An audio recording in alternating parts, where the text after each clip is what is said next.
नमस्कार मित्रांनो, तर चला आज RRB ग्रुप डीचे ॲडमिट कार्ड आणि सी टी चेक करूया. चला तर मोबाईलवरून कसं चेक करता येईल याला बघू आपण. पहिले ग्रुप RRBच्या वेबसाईटला जाऊ आपण, ऑफिशियल वेबसाईट.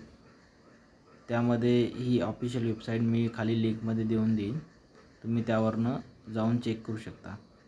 तर सगळ्यात खाली यायचं RRBच्या वेबसाईटमध्ये आणि इथं बघा तुम्हाला दिसेल download admit card, check exam city internship slip, mock test link, download exam date notice, तुम्हाला सगळं काही मिळेल इथे.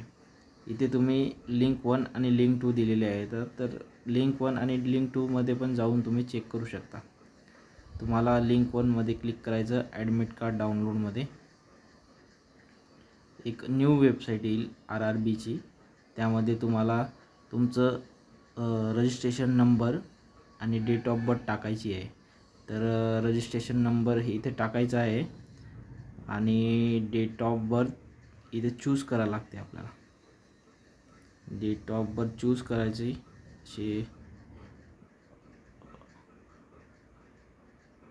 ठीक आहे.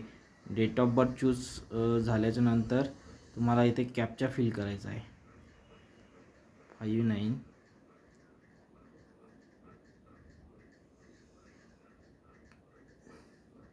कॅप्चा फिल करणं झाला की तुम्हाला इथे लॉग इन करायचं आहे. तर माझा अजून ग्रुप डीचं हे ॲडमिट कार्ड जनरेट झालं नाही आहे, तर हे मला दाखवत नाही. तर मी म्हणून तुम्हाला पूर्ण प्रोसेस करून दाखवली नाही आहे. इथं आपल्याला तुमचा ॲडमिट कार्ड जर जनरेट झाला असेल तर तुम्ही करू शकता. इथे तुमचा रजिस्ट्रेशन नंबर आणि डेट ऑफ बर्थ आणि कॅप्चा फिल केल्याच्यानंतर तुम्ही लॉग इन केला की तुम्हाला तुमचं ॲडमिट कार्ड जनरेट होईल. त्याचनंतर जर तुम्हाला तुमची सी टी जर चेक करायची असेल तर हे वेबसाईटला परत यायचं आणि check exam city internship slip यावर क्लिक करायचं. लिंक 1 या सेमच तुम्हाला सेम लिंकवर हे होईल. त्यानंतर तुम्ही इथे रजिस्ट्रेशन नंबर आणि डेट ऑफ बर्थ आणि कॅप्चा हे असं भरून द्यायचं आणि लॉग इन करायचं.